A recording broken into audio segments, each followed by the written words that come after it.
এত রাইতে কেন আমার বাড়িতে আপনি আগমন? বলল মোহাম্মদ আমি একাই না, আমার দলের সাথীগণকে নিয়ে আসছি। কেন? ও মোহাম্মদ রে, তোমাকে একটা প্রশ্ন করা হবে। কি চাচা বলেন? ওরে মোহাম্মদ, আকাশে কি দেখা যায়? এখন রাত্রি চন্দ্রটা দেখা যায়। মোহাম্মদ রে, এই আকাশের চন্দ্রটাকে যদি আমার নজরে চোখের আলোতে যদি দুখণ্ড করে দেখে দিতে পারো রে মোহাম্মদ, আমরা তোর কাছে সবাই কলেমা পড়ে মুসলমান হয়ে যাব।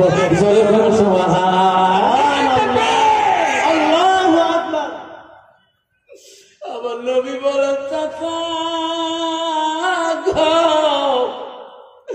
আকাশের চন্দ্র তো খণ্ড করে দেখে দিতে হবে। চলেন আমার সঙ্গে, চলেন পাহাড়ের গুহার দিকে চলেন, আমি আকাশের চন্দ্র তো খণ্ড করে দেখে দেব। যেরকম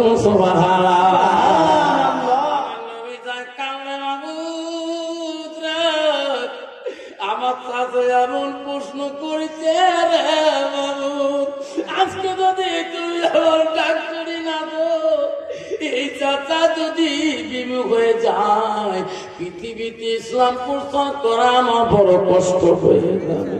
আল্লাহ বলে নবী যা, আমি তোর কথা শুনবো কেন শুনবো না? আমার নবী গুহার মধ্যে দেয় এই শাহাদাত আঙুলটা একবার চন্দ্র দিকে ঘুরাইতে এমন ভাবে আকাশের চন্দ্রটা দুখণ্ড হয়ে গেল।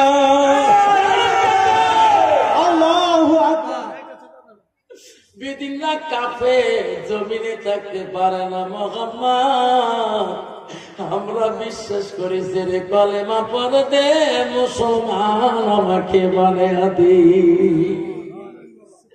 আবুদের কন্যা এখনো মুসলমান হবে না, আকাশের চন্দ্র দুখণ্ড করে দিচ্ছে, একত্র যদি করে দিতে না পারে তাহলে তোরা মুসলমান হবেন না। এখন একত্র করে দেখাতে হবে। আমার নবীরে রহমাতুল লিল আলামিন আবার শাহাদাত আঙুলটা একবার যখন ঘুরাইলো, আগের ভাঙা চন্দ্রটা দুখণ্ড হওয়া চন্দ্রটা আল্লাহ আবার একত্র করে জোড়া দিল। যেরকম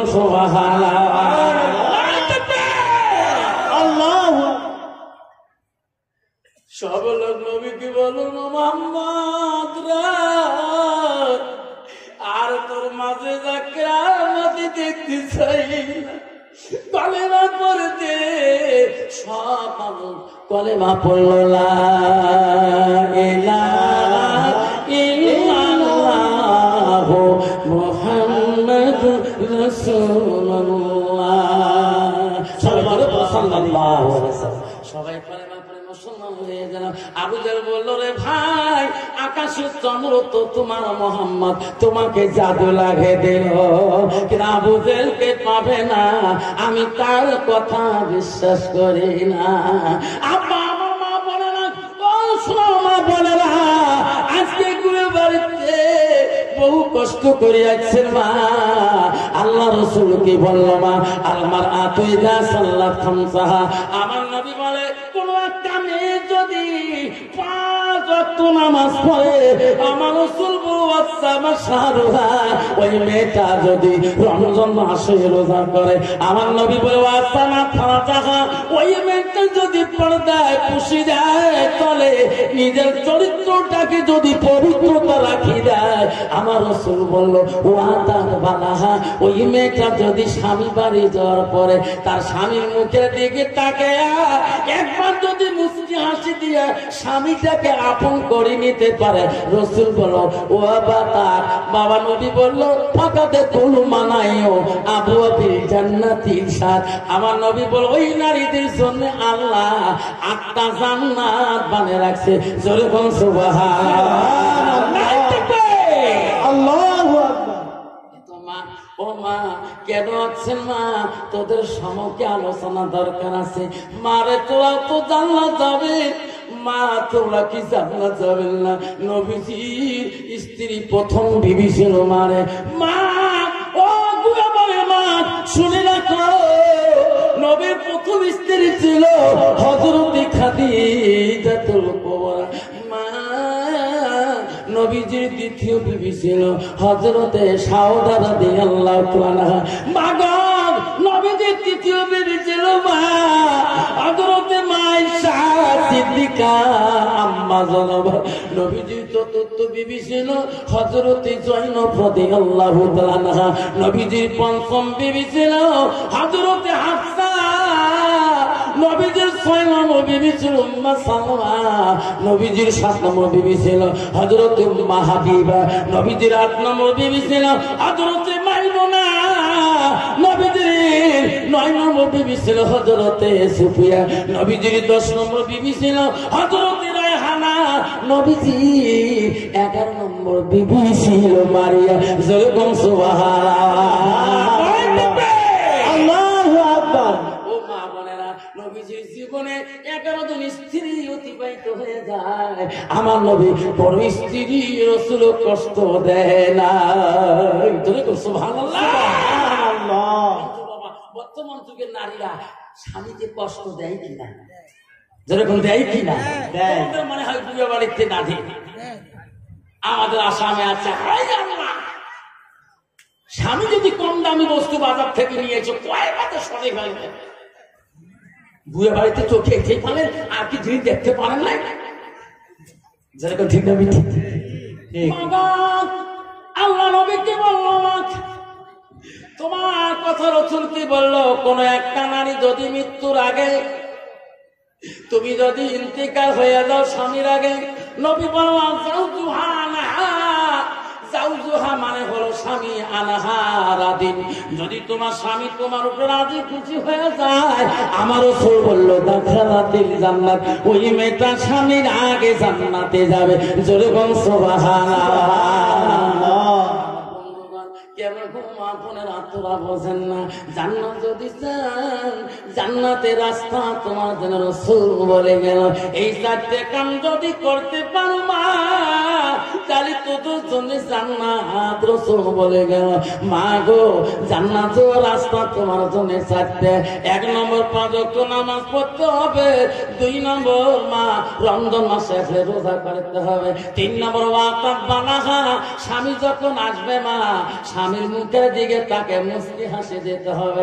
আল্লাহ নবী হাসানা ফাজাহা, মা তোমার দেহটা, তোমার জৈবনটা, তোমার রূপটা স্বামী ছাড়া কেউ দায়িত্ব নিবে না। তোমার স্বামী হলো তোমার সেই বডিগার্ড। যখন আল্লাহু আকবার। আমাকে বলে হুজুর দোয়া করে। কিসের দোয়া? হুজুর 5টা বেটা। কয়টা বেটা? জোরে কোন কয়টা বেটা? 5টা। আমি বললাম 5টা বেটা কেন দোয়া চাই? তো হুজুর বড় বেটাটা ডাক্তার, কি ছোটটা ইঞ্জিনিয়ার, দোয়া করেন হুজুর।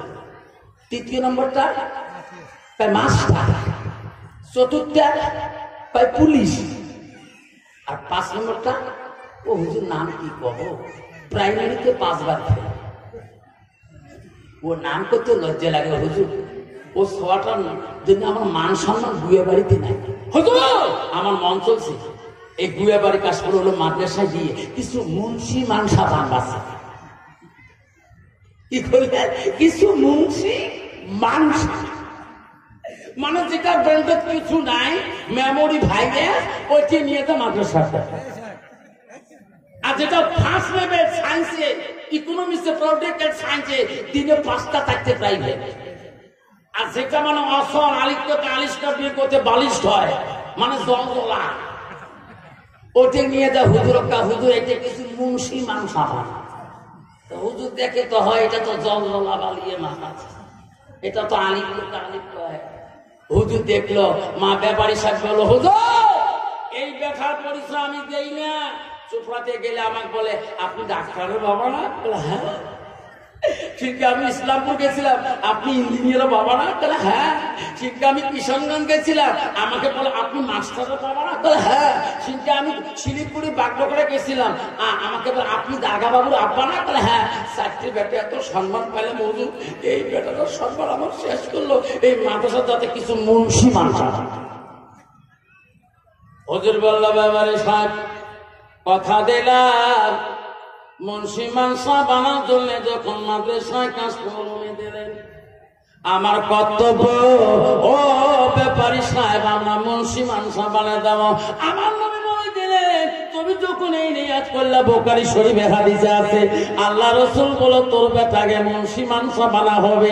এখন হুজুর দেখলো রে আলিফ পড়তে আলিশ কয় হুজুর কিলেতে হুজুর তখন কোরআনের প্রথম পারা লাগায় আলিফ লাম মিম। সুবহানাল্লাহ। ব্যাপারী বলছে ও হাফেজ সাহেব যতদিন আব্দুর রহমান কোরআন মুখস্থ করবে না আমার মান সম্মান রক্ষা রাখবে না রক্ষা করবে না অতদিন তার জন্য মাদ্রাসা ফাঁকি ছুটি দিবেন না। কি করে ব্যাপারীকে মরনা বলল হো ব্যাপারী সাহেব আপনার বেটাকে মাদ্রাসা থেকে ছুটি দেব না যতদিন কোরআনের হাফেজ 30 পারা মুখস্থ হবে না। এক পারা মুখস্থ হলো আব্দুর রহমান কোরআন পড়ে রে বন্ধুরা ঈদের মার্কেটে বাড়ি যায় আমার ছুটি দিবেন না বলছে না বেটারে তোর বাবা কোরআন করে দিছে যতদিন তুমি কোরআনের হাফেজ হও নাই অতদিন এই মাদ্রাসায় তোর ছুটি হবে না। পূর্ণাঙ্গ যেদিন কোরআন মুখস্থ হয়ে যাবে হাফেজ হবি সেই দিন এই মাদ্রাসা থেকে তোর ছুটি হবে। আব্দুর রহমান কান্দের উস্তাদকে কিছু বলতে পারে না বন্ধুরা বন্ধ খেয়ে আসে আব্দুর রহমান এক পারা মুখস্থ হয়ে গেল 2 পারা মুখস্থ হয়ে গেল 3 পারা মুখস্থ হয়ে গেল রে। একটা বছর চলে গেল 2টা বছর চলে গেল 3টা বছর যখন শেষ হয়ে যায় আব্দুর রহমান 15 পারা মুখস্থ অর্ধেক চলে যায়। সুবহানাল্লাহ বলে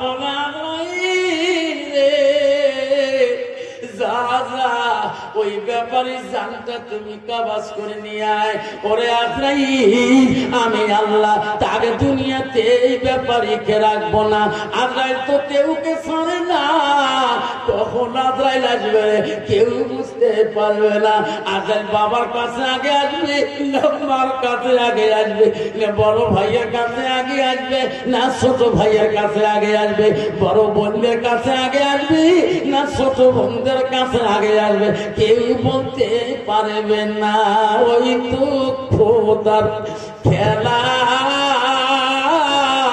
ওই তো খোদার নীলা সকাল বেলা ধনী রে ভাই তুই গরিব সন্ধ্যা বেলা বাস কাটিবে খাট বলাইবে বাস কাটিবে খাট বলাইবে সেই খাটতে তুলিবে 4 জনা তুই আসিবে তোমার প্রাণ আর তো চাইবে না। ভাই কান্দিবে ভাতিজা কান্দিবে ভাই কান্দিবে ভাতিজা কান্দিবে আপন সত্য কেউ তো ছাড়িবে না। ঘরের বিবি কান্দিয়া মিটাইবে বাসনা ঘরের বিবি কান্দিয়া মিটাইবে বাসনা। যখন শুনতে মিঠে হয়ে গেলে ব্যাপারী সাহেবের ইন্তেকাল হয়ে গেছে। বোম্বাই ডাক্তার বাবু আছে ফোন লাগালেন মা বেটা ডাক্তারে আপুরে তোর বাবা হঠাৎ করে ইন্তেকাল হয়ে। ইঞ্জিনিয়ার ফোন লাগালো মাস্টার ফোন লাগালো পুলিশ বাড়ি আছে ডাক্তার ইঞ্জিনিয়ার ফোন করে ভাই আমি এয়ারপোর্টে রে আসি রে ভাই। ইঞ্জিনিয়ার বলে দাদা আরে আমার আব্বা তোর ডাক্তারি করাইতে যত টাকা খরচ করছে রে দাদা আজকে আব্বার জন্য বোম্বাই থাকি এমন কাফন কিনি আনলি রে, যাতে এই দিনাজপুরের মানুষ এত দামি কাপড় নিয়ে কেউ কবরে যায়।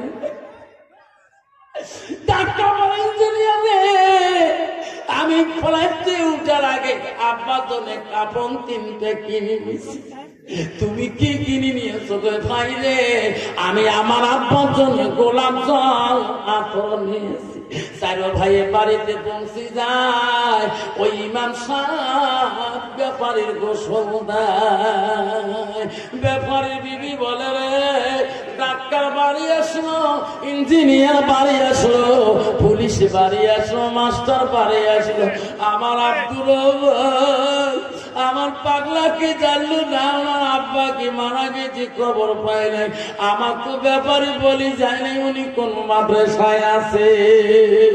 ইমাম সাহেবের কাছে দৌড়ি দেয়া ব্যাপারের বিবি বলে, ও ইমাম সাহেব, আমার স্বামীর গোসল হয়ে গেছে। কলে হ্যাঁ চাচি আম্মা হয়েছে, আপনি গোসল দিতে পারেন? ও ইমাম সাহেব, আমার বেটা আব্দুর রহমান এখনো কেন পাগলা আসলো না? মনে হয় আমার বাবা আব্দুর রহমান বোধহয় ওনার আব্বার মৃত্যুর খবরটাও জানে না। ইমাম সাহেব, যতক্ষণ পর্যন্ত আমার লাস্ট মোর বেটা বাড়ি আসবে তবে অতক্ষণ আমি এই জানাজার দিতে দেব না। বল ইমাম সাহেব, আমার আব্দুর রহমান লাশ বেটা কোথায়? আমার বড় বেটা ডাক্তারকে আমি পেটে রাখছিলাম, আমি ইঞ্জিনিয়ারকে পেটে রাখছিলাম, আমি পুলিশকে পেটে রাখছিলাম, আমি মাস্টার বাবুকে পেটে রাখছিলাম। ওই আব্দুর রহমান লাশ নম্বর বেটা 5 নম্বর বেটাকে আমি পেটে রাখছিলাম। আমি মা ওই বেটা ছাড়া আমি স্বামী জানাজা দিতে দেব। আব্দুর রহমান কোথায়? ইমাম সাহেব। ইমাম সাহেব বলে, চাচি আম্মা ক্যা? আমি জানি ব্যাপারী কোন মাদ্রাসায় এডমিশন করে দিয়েছে, আমি ভালো করে জানি। আমি এখন মাদ্রাসায় ফোন লাগাবো। ইমাম সাহেব টেলিফোন মারলেন, মাদ্রাসায় হুজুর টেলিফোন ধরে, ও হুজুর, আমরা অমুক গ্রাম থেকে বলছি, ব্যাপারী ইন্তেকাল হয়ে গেছে, ব্যাপারী ছেলে আব্দুর রহমান আছে কিনা? আয় বেটা রে, আব্দুর রহমান কোরআনে ক্লাসে আছে, উনি 15 পার আজকে মুখস্থ শুনাইতেছে। সুবহানাল্লাহ।